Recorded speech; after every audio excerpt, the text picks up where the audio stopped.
good morning, good afternoon, good evening. Hope you guys are doing well. Hope everyone's having a good day so far. Today we are back with another review discussion video. Today we're going to be reviewing Life is Strange Double Exposure. Now, before we actually get into the review side of reviewing, Double Exposure, I want to talk about the games in the past and also my initial thoughts of everything Life is Strange. So starting with Life is Strange 1, when you think about how the game started, it was made by a completely different studio from Deck 9, which I am rocking a Deck 9 hoodie. It was made by, I believe, Don't Nod made the first game. And this Double Exposure has the same concept as the first game, it being very confusing towards the end. And the games, there's differences between them, but they are very, very similar. And me personally, I think that's a bad thing. I do think that they shouldn't have made Double Exposure what it was, but they made the game, so that it is what it is. But there was a lot of similarities. We're going to talk about it. We're going to talk about each episode individually, and then kind of do, a final summary of things. So, my initial thoughts with Life is Strange Double Exposure, obviously when I saw Max was coming back into the story, and this is the direction Deck 9 wanted to go, I said, I'm pretty sure I said this for word, but Max's story is already done. It seemed, I know in Life is Strange 2, they teased, that, Max and Chloe were off doing something or whatever in a photo, but I did believe what is the point of this game when Max's story is already said and done? Doesn't make a lick of sense. And I still stand by that statement, but I also stand by another statement that, and if you've seen the thumbnail, you'll know, this was an unnecessary game. It didn't make a whole lot of sense. I don't know why they did it. I kind of understand why they made this game and why they decided to run with it, but it's not the game that I wanted from Deck 9. When you look at the previous Life is Strange titles, you all of them are very, very different. They are very different, and I actually have a list of my top Life is Strange games 1 through 5, and let's just start with True Colors, because that was it's the best game Square Enix or Deck 9 has made. Period. There is no other Life is Strange game that tops True Colors. Not even this one. True Colors, I think, was a top to bottom phenomenal experience between the relationship building, the character building, the story itself, the music of the game, the atmosphere, the setting. There's so much about the game that I liked. Even the powers they weren't over the top, but they were cool. It was just literally an empath, And I look at Double Exposure and I'm like, what happened? Why is there, they had the perfect formula. If it ain't broke, don't fix it, right? Why did they decide to shift the way they did when they had the perfect thing for Life is Strange? And maybe they made True Colors the way they did because they knew for the next game they were like, okay, well, we want to bring Max back into the picture, even though her story is said and done. And it doesn't make a whole lot of sense. But just to give you an idea of where I am at for my games in order, True Colors being at number 1, Before the Storm, which is a DLC game technically, to Life is Strange 1, I give Before the Storm at number 2. And here's the thing, there is actually a person with powers in that game, and I am going to bring it up when we talk about the episodes, but the person with powers in Before the Storm is Rachel. And if you don't know that, then you should. But basically, it's shown in the first episode, and it is shown in the first game. Rachel is the storm. Her power has something to do with weather. And we probably never got to see how her powers really, really worked because, well, she died. And that's the unfortunate outcome of Before the Storm. And her powers, I think, are like almost like a cosmic being now. So we're gonna bring that up in this whole review. But third game, obviously, Life is Strange, the first game, at number 3. Double Exposure, I put at 4, and Life is Strange 2, I put at 5. Life is Strange 2 is the worst game in the series. I put Double Exposure above that because Double Exposure, while it's an unnecessary game, it's not as bad as 2. Because 2 was all over the place, constantly moving. It didn't feel like a Life is Strange game that I could vibe to. And that's what these games are for. They're for vibes. That's all they're for. But again, with Double Exposure, I do feel like the game was unnecessary. And if you just wanted a basic review, that's my review. I wouldn't recommend playing it. If you want context for the future of the series, play it. But other than that, it's not a game that I don't believe is worth the time, even though, like, you know, it's pretty well made in terms of graphics. But other than that, the story is, I don't know, it's a bit of a mess, but we're going to talk about it. So let's kind of dive into it. Now, starting at episode 1, I do have some positives, but I also have a lot of negatives. There's a lot of negatives we're going to do through this review, and I am going to bring up another point or another topic throughout this, but we're going to start with episode 1, go from there, just to give you guys a full review of this game, and, you know, why I placed it where I placed it in terms of my list. So for the first thing I want to bring up, and I think it's really cool because I don't think they've done this in any other Life is Strange game. The Final Fantasy outfit, I think, is probably, the outfit system's cool. I mean, they've had an outfit system, that's not new. But the Final Fantasy outfit throughout all 5 episodes, super sick. There's like a Chocobo themed outfit, there's a Moogle outdoor themed outfit. I believe there's a bomb outfit, there's a God, I'm blanking. Oh, there's a Cactuar outfit, and then there's also the little stabby guy outfit, which I think is really cool. The Final Fantasy stuff I wore throughout the entire playthrough of this, and I thought it was a really neat little outfit change compared to all the others, because I thought, oh, the outfits are going to be whatever, but no, I was proven wrong. So that's my one positive about the game so far. Here's the negative thing. The soundtrack for this game is lacking compared to previous titles. My reason for saying that is because, so you look at like Life is Strange 1, soundtrack was hit or miss. It had a bunch of random songs on it, nothing consistent. Before the Storm had an actual album made for it. It was by Daughter, and it was literally called Before the Storm. Daughter's a really cool band, by the way. They're not I don't think they're independent, but they are an indie band, and their music is really underrated. It's really good. But then you look at games like Life is Strange 2, kind of had the same vibe as 1. I feel like 1, here's the thing. 1 soundtrack was really, there was a lot of good songs on it.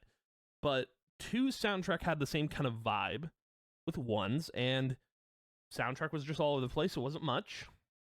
And then we look towards True Colors. True Colors, Angus and Julia Stone made a whole album after that game, which is crazy. Like, it was literally an album called Life is Strange, which is so cool.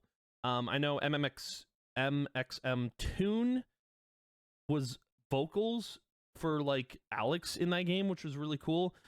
Novo Amor did like 3 songs. They're all the same song, but different versions. He did a song for the game as well. To see that was amazing. And then for Double Exposure, there was one artist I think that I really, really liked, and the rest, not much. I mean, there was consistency to the soundtrack, but it was very It didn't really grab me. It didn't really pull me in like True Colors did or Before the Storm. But yeah, the music it's hit or miss. It's like one or the other. You might like it, you might not, but I'm just saying it's lacking compared to the other games, is all I'm saying. But let's keep going. So that's a negative.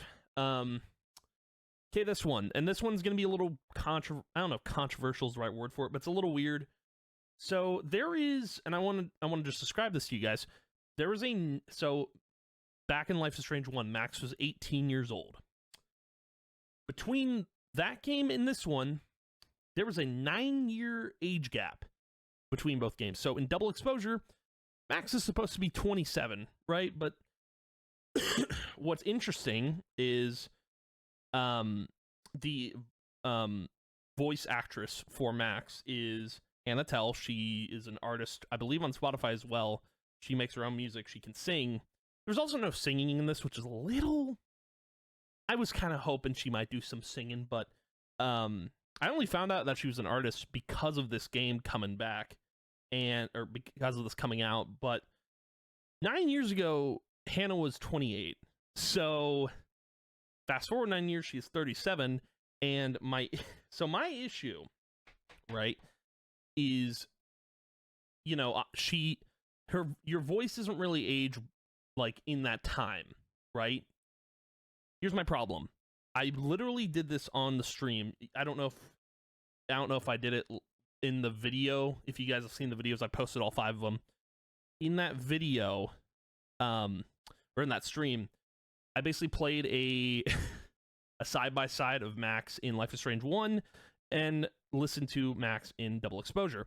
They sound exactly the same. So what's really weird, and I said this, Max sounds like an 18-year-old in a 27-year-old's body.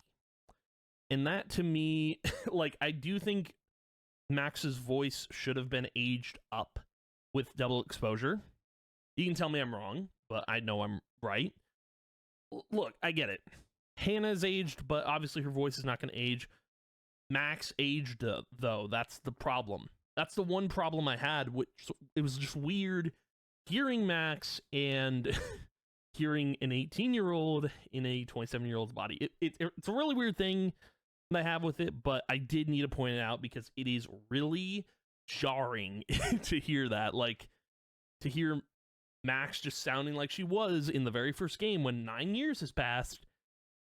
There should have been an aging to her voice because I could not unhear that for the life of me. But yeah, that's a negative for me. There's gonna be a lot of negatives, so bear with me on this. Safi is literally just a copy of Chloe for the most part. He's literally just a copy and paste character because you look at Safi and you're like, oh, that's just Chloe. It's literally a carbon copy of Chloe. And she does, in mannerisms in the game, she does act like Chloe. She's not as chaotic or whatever, but she's basically Chloe. There's no other way to put it. There's so many similarities. And they also paint her to be like Chloe, you know?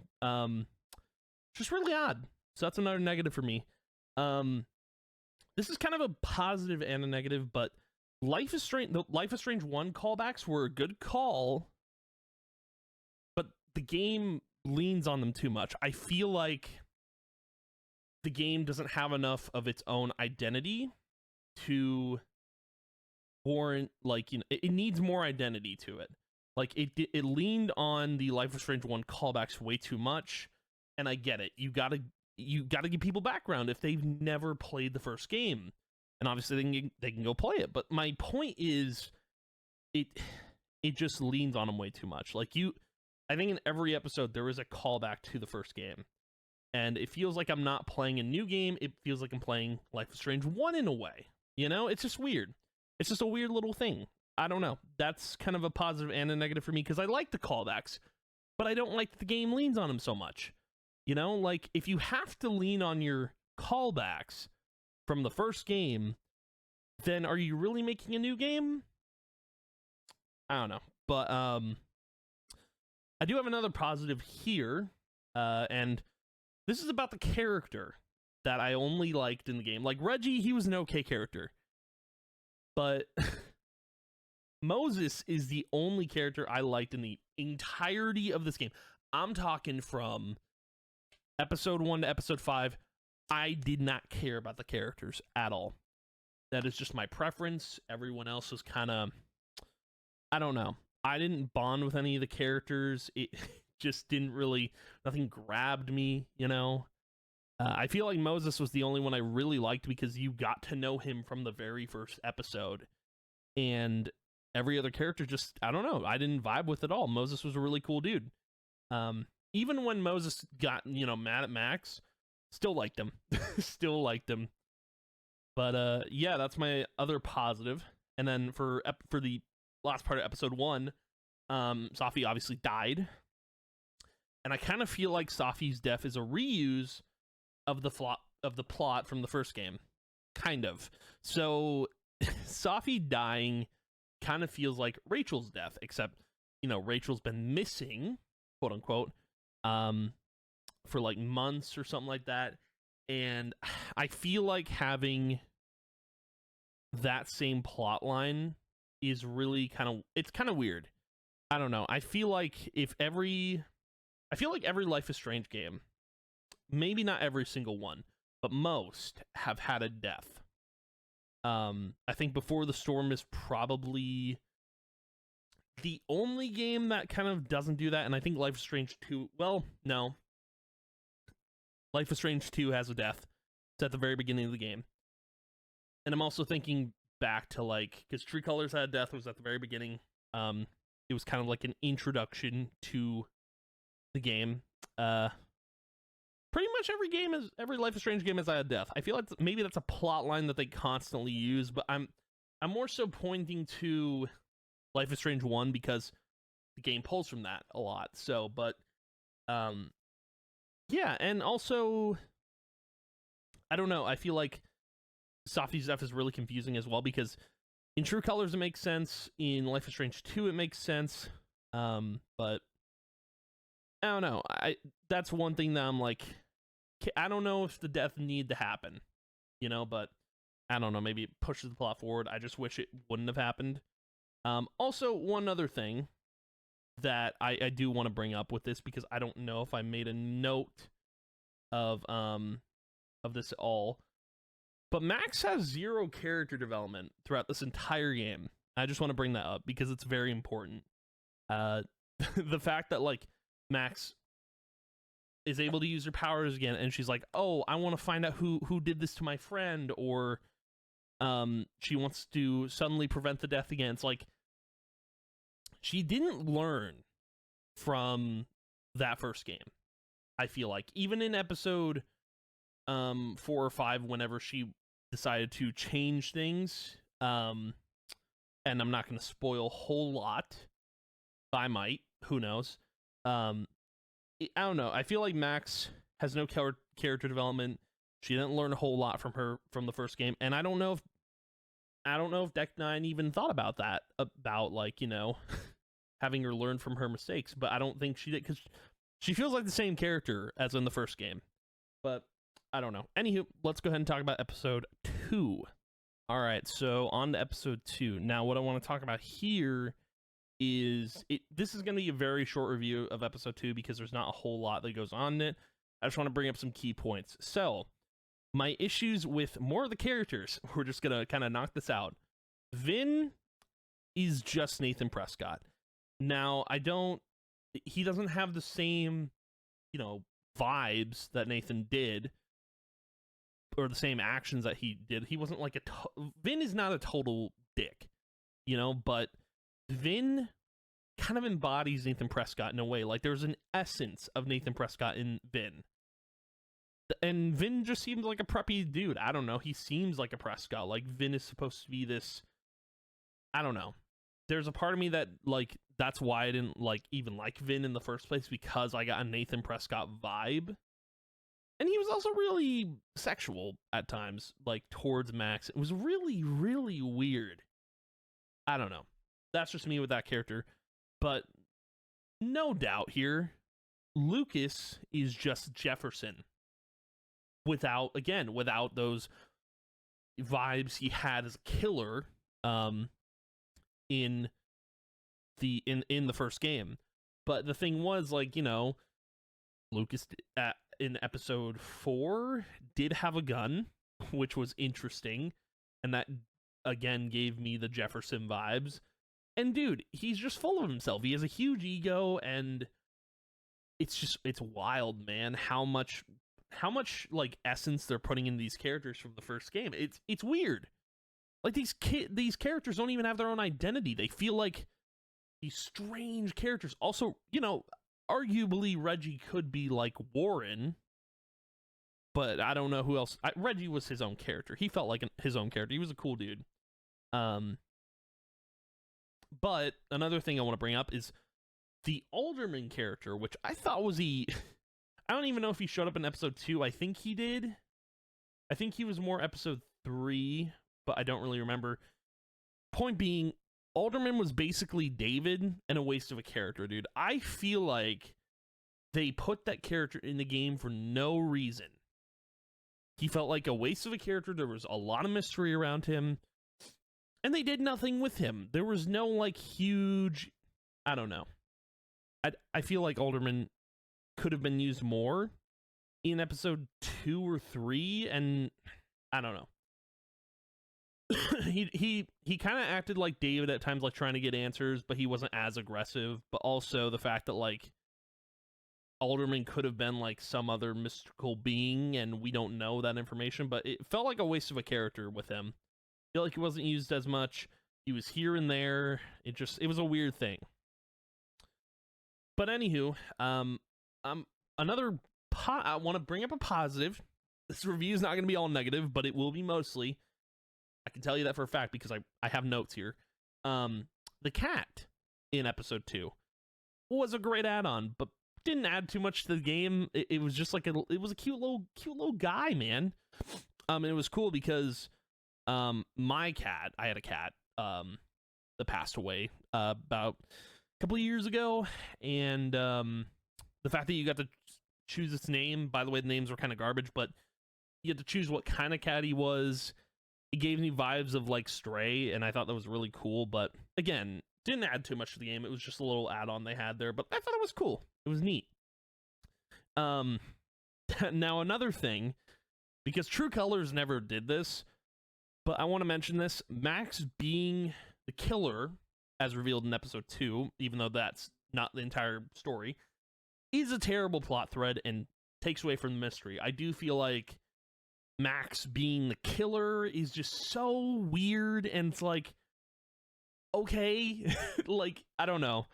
I feel like it would have been better if they just stuck with the normal, someone did it, you know? Like, there has to be an explanation other than Max being the I don't know.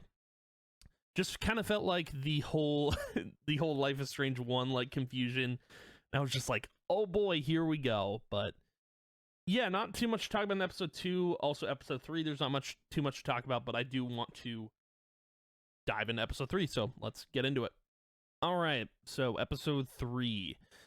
So in episode 3, it's really strange because Max's powers, and I want to bring this up immediately, Max's powers are the only anomaly in the series. Everyone's powers are pretty straightforward. I think Rachel's powers are kind of an anomaly, but they're not. It's a weird little thing. But I do want to say, like, her powers are like so strange because Alex is an empath. The brothers, one of them has powers. He can levitate stuff or whatever. He can mind control. His ability to move things with his mind, I guess. I think, is that all the games? I think it's yeah. Okay. Well, anyway, so yeah, Max's powers, I feel like they're the only anomaly in the series because she has the ability to switch dimensions, not through photos, but she can just do it. And then also she has the ability to time travel, which is she can still do in this game, which I don't know if that makes a lot of sense, but I thought Max lost those powers, but apparently she didn't. Another thing to add is, like, I love that she was trying to do it again. Apparently she could always do it, but I don't know, she never truly lost them. She just stopped doing power stuff, and it just felt like a really weird story to kind of pick up on. I don't know. I feel like this power should be left behind in the past, but it's whatever. This is probably my biggest gripe with the game, I think. I'm pretty sure. Max's relationship was rushed and written poorly, which led to Max being alone. So one thing I did in episode 3 was so basically Amanda wanted to do a fake date, and apparently, so here's how it worked. Max asked her out in episode 1. In episode 2, Amanda was like, "You're not ready for a relationship. Let's not go on the date." Let's be friends for now. And then Amanda was like, let's go on a fake date, and then you can kiss me. And I'm like, what happened? What? The way they built the relationship was written so bad, and it was just rushed. It didn't feel like there was a moment where Max could do all these things. It felt really rushed because you barely see Amanda in the game.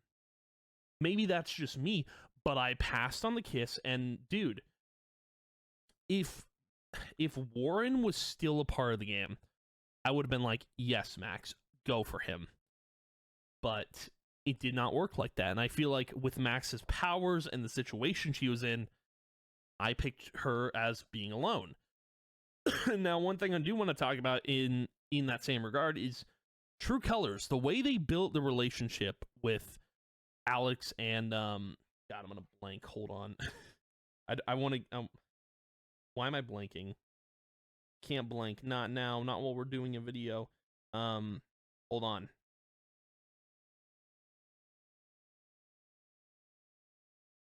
There we go. Steph. Okay. Yeah, Steph. So the way that True Colors built Alex and Steph's relationship was perfect because Alex met Steph in episode 1. I believe in episode 4, they eventually built to getting together. And then in episode 5, they choose a life together. That was so perfect. In every episode, there was building to that end of a relationship. And even in the DLC for Steph, the bonus episode or whatever, there was the building to Alex, to meeting Alex. And it was such a cool little bonus episode. Even though we're not reviewing True Colors built the relationship better, and I don't know what happened. I really don't know what happened to the writing team at Deck 9. I think they rushed this story so much. I almost believe that Square Enix pushed them to make this game. I don't know, but I was so mad with the way they built that relationship because I was like, oh, this could be cool, but there was nothing there. There was no connection between Amanda and Max, and there was no date. There was never a date, and it felt like they were trying to do like something they did in True Colors, but it didn't work. I don't know. That is probably my biggest gripe with the game, is how they built that relationship, because Life is Strange is about building the relationships and making connections. That's all it's about. And God, it made me so mad. It made me so frustrated, dude. And then the last thing I want to bring up is Safi. This is kind of a positive. Safi having powers is a plot thread that hasn't been used in previous games. I do think it's cool. I do think it's a little neat, but we're going to talk more about that. But I do think her having powers is kind of weird because there's never been a game where two people have powers.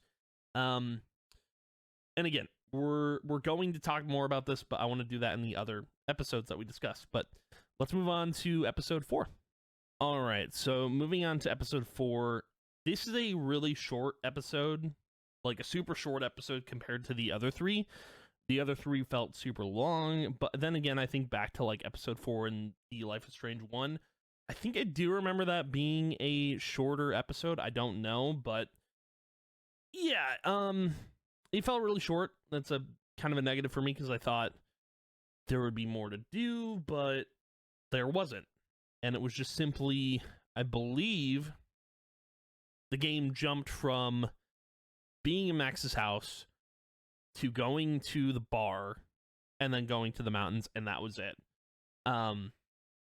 There's a few things that I want to talk about in this episode. One thing that kind of is a plot line in this episode, but also it's not really super heavily focused, but Safi's friend Maya, and she unalived herself, which was like, that's kind of the main, it's kind of a like background plot thread that you're learning about throughout the entire game. And in my opinion, Maya was a wasted plotline, didn't add much to the game. I feel like there wasn't a lot there for like I don't know.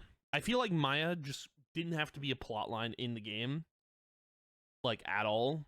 I don't know why they kept bringing it up, but I don't know. It was kind of a weird thing, and I feel like you could have just used Safi as the plot thread, and that would have been it. But I think they had to have that character there for more story, but I don't know.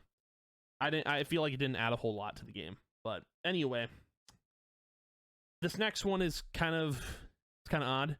Safi losing control because of what Lucas told her made no sense. I just want to point this out because, you know, in that bar, you basically tell Safi to go up there and expose Lucas for who he is. He's an egotistical maniac who plagiarized Maya's work, which again is kind of Maya plotline, but it's not. But it is kind of something that needs to hit home. This is something I want to talk about because I don't know. I feel like Lucas telling her something and then her losing control just, it was complete. I don't know. It didn't make a whole lot of sense. And I feel like if you've had your powers for so long, you shouldn't have lost control over them.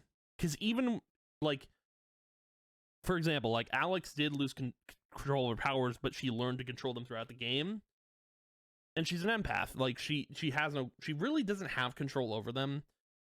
And then you think about like the brothers in Life is Strange 2, they were learning the powers throughout the whole thing because yeah, it was a weird thing. And then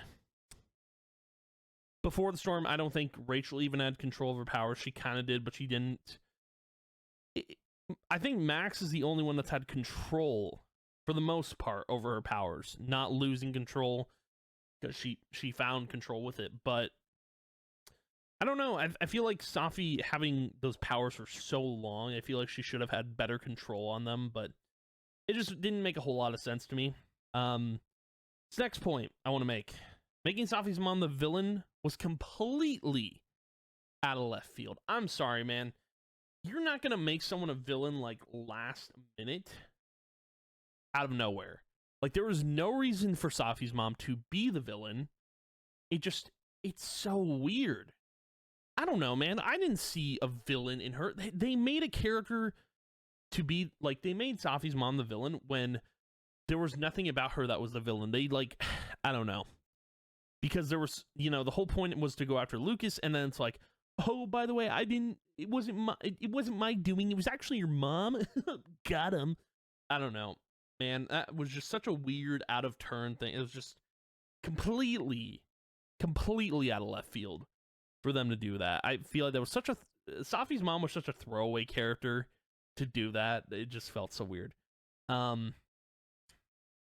Also, another thing I want to point out with Safi's mom, Safi and her mom had a relationship, and the writers never made her out to be a villain. Like, you could see that, like, they had a relationship. They were, I don't know.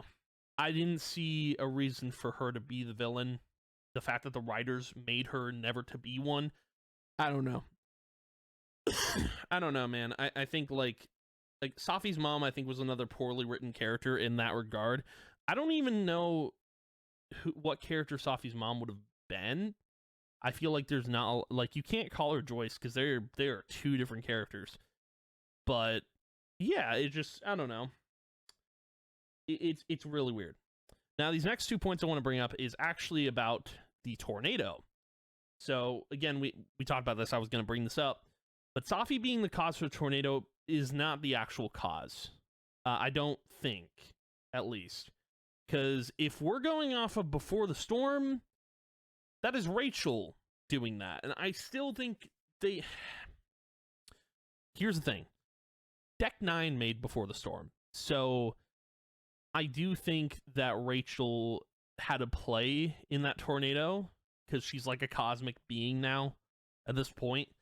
I don't think Safi was the cause. I don't know if they were intending to write that in, like, oh, Safi is causing the storm. No, not really. I don't. Maybe they didn't consider that Rachel had powers, but she did. I'm more than certain about that. There's too many nods to it. And literally Chloe says Rachel is the storm. So it's like, I don't know. I feel like that's another poorly written thing is they don't, like, acknowledge if that's Rachel or not, or Max doesn't even acknowledge it. I don't know. There's so many things there that I'm just like, Safi is not the reason this storm is happening. it's just like, oh no, powers are out of control for no reason whatsoever. It's like, it's really odd. But yeah, that was episode 4. Again, a really short episode, but I did have a lot I wanted to talk about there. But anywho, let's dive into the last episode, episode 5. Okay, so the last episode of this game. Now, first point I want to just bring up is this episode was about as confusing as the final episode for the first game. And I mean, everyone felt that about episode 5 in the first game. This had the same vibes of being confusing. I barely knew what was going on. I'm just like, oh boy. Because I couldn't tell if time travel was going on or if we were switching between dimensions. It was really strange. I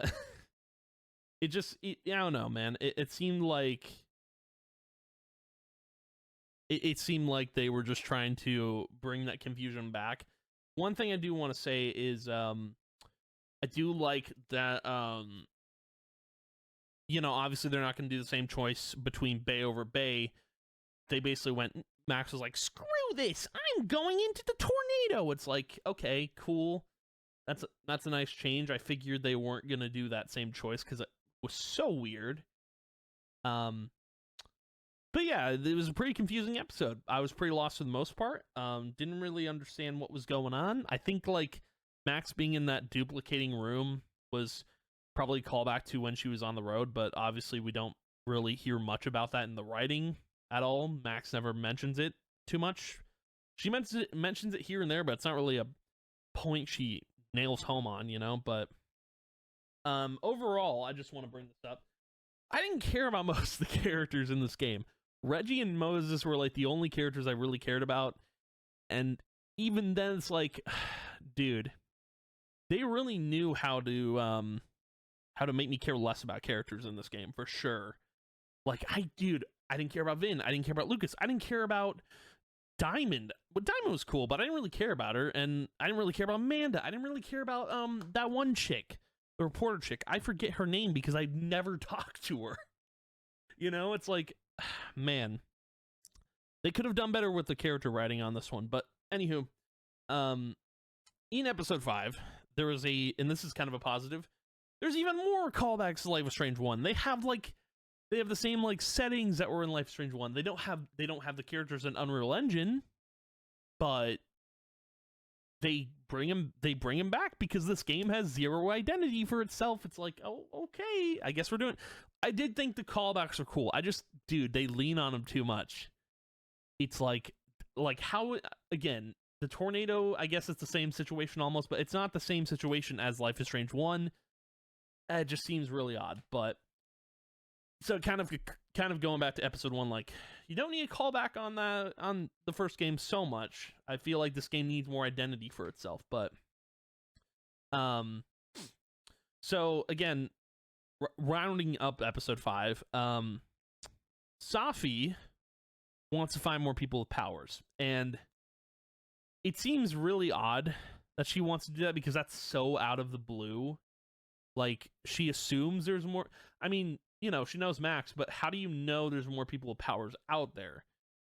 Seems really weird. And the ending of episode 5, we're going to go into this, but it leads me to believe that Deck 9 wants to make an Avengers type of Life is Strange title. And I'm just like, does everything need to be a multiverse? I don't know. It seems really weird that they want to do that.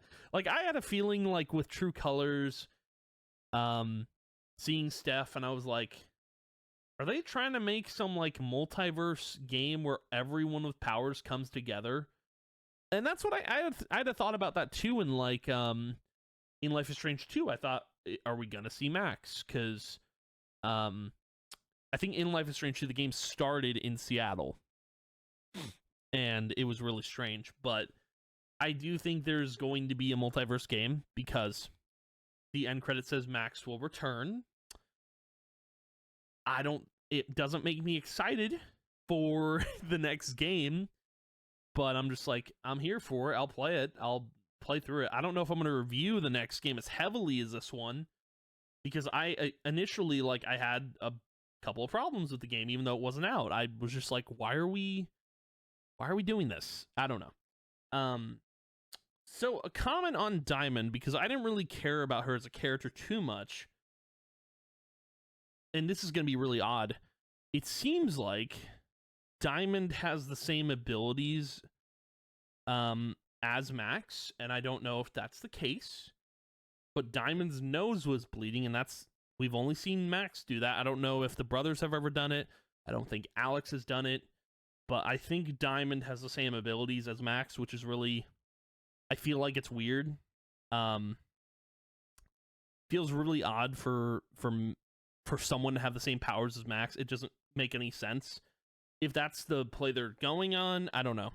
I feel like Diamond's powers are going to be something else, and they're not going to do that, but we'll see. But here's my final take on this whole game. Again, I said this game is unnecessary, and I still stand by that. I want to say this game was a bummer, and it was about what I expected. I expected this game to do what it did. There's no sugarcoating it, man. This game was not good. It was about as bad, almost as bad as Life is Strange 2 for me. My issue with this game, I've listed so many, but I think they should have stuck to the True Colors formula. Small town in some state, have a vibe, have really good music, build relationships, connections, have a person with powers, make the story interesting. It ain't rocket science. It's not that hard. But they made it really hard with this game. It sucks. Really does suck. And I've already rated where I put it. It's above Life is Strange 2 for me, but not above Life is Strange 1. It's right there. right there, dude. But moral of this whole review is if the series isn't broke, don't fix it. I feel like they had something so good with True Colors, and they screwed it up. And that's, not every game is going to be a home run. You're not going to knock every game out of the park, right? But I do feel like this is a miss for the series, which is unfortunate because we haven't had a miss since Life is Strange 2. And I was shocked when I saw True Colors because I thought, oh my God, we're getting a Life is Strange game. And now I'm just like, oh, we're getting a Life is Strange game. It's like, I really hope with the next game, but I don't think it's going to happen, that they're going to come back and hit a home run. We'll see. I don't know. I just think if this is the direction they want to go, I will play the games. I'm not going to be excited about them. I don't think there's a reason to, but we'll see what they do with the series going forward. If I had to give the game a rating, it is going to be like a 3 out of 10. It's just not good. And I was hoping that it would be better than it was. But again, it was about what I expected. Game was a bummer. But anywho, that's going to be my review for Life is Strange Double Exposure. If you guys enjoyed the video, thank you for watching. I appreciate it a ton. And I will see you guys in the next video. And yeah, goodbye.